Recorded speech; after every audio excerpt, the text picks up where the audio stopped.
So if the cash is flowing out of your pocket, it's a liability. If the cash is flowing into your pocket, asset verb, it's an asset. So I own 7,000 rental properties. Those are assets. Every month, the cash flows in. Whereas many people have the big house on the hill and the cash is flowing out. Right. And they're going broke. Right, it's like a frame of mind. The other thing the poor don't understand is the number one expense for most people is taxes. And yet we don't even see it. Isn't that weird? You walk around and you look at the paycheck and say, that doesn't seem right, and you don't realize that the government's got a huge hand in your pocket and you are doing nothing to minimize that. Again, Correct. This is what's very different about the rich and the poor. The rich don't work for money. His number one expense is tax. See, there's three kinds of income: earned, portfolio, passive. So earned income is if I get a job, that's earned income. If I'm a doctor or a programmer, that's earned income because I'm working for it. If I buy, let's say, Apple for $10 and I sell it for $20, that's portfolio income, capital gains. Yeah. But passive income, which is cash flow, is never taxed. And so these guys are screaming right now in America, tax the rich. I said, good luck. Because most of the guys complaining, they don't know there's three kinds of income. And the rich don't have jobs anyway.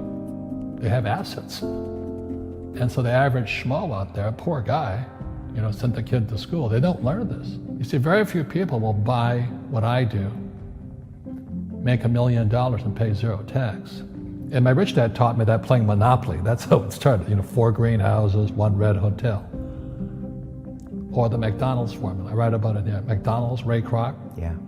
McDonald's is in the real estate business. So they sell hamburgers, but they buy real estate, so they pay no taxes. This guy Bezos, he's $16 billion. How much tax did they pay on that $16 billion? Zero. And that's all legal. Anyone can do it. Everybody can do it. But most people lack the education. So once you learn how to use debt as money, you can never say, I can't afford it. You see, because the banks will give you, so the banks, after the crash of 2008, the banks gave me $300 million tax-free. When I asked the average guy, I said, why don't you use debt? They can't even get a loan because their scores, their FICO scores, I don't know if you have them here, are so bad. The school teachers will never tell you that because they don't know it. My poor dad never knew that. You don't know if something is an asset or a liability until you can say which way the cash flows. So a house, is it an asset or liability? Well, if it's taking money from your pocket, it's liability. If it's putting money in your pocket, it's an asset. The US government wants me to provide housing, wants me to provide jobs, wants me to borrow money because that's how money is created through debt. I get huge tax breaks. Everybody can do the same thing if they had the financial education to do it. If people understood the tax code, we'd be more prosperous. But can poverty be passed through genetically? Yes. Because it's some type of way of thinking. It's an attitude. An attitude.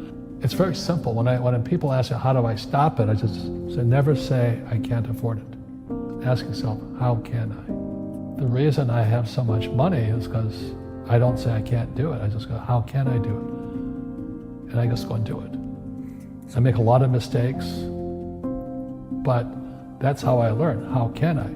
The poor people, like my poor dad, always said, I can't afford it. Do you think I'm made of money? I'm a school teacher. I can't do that.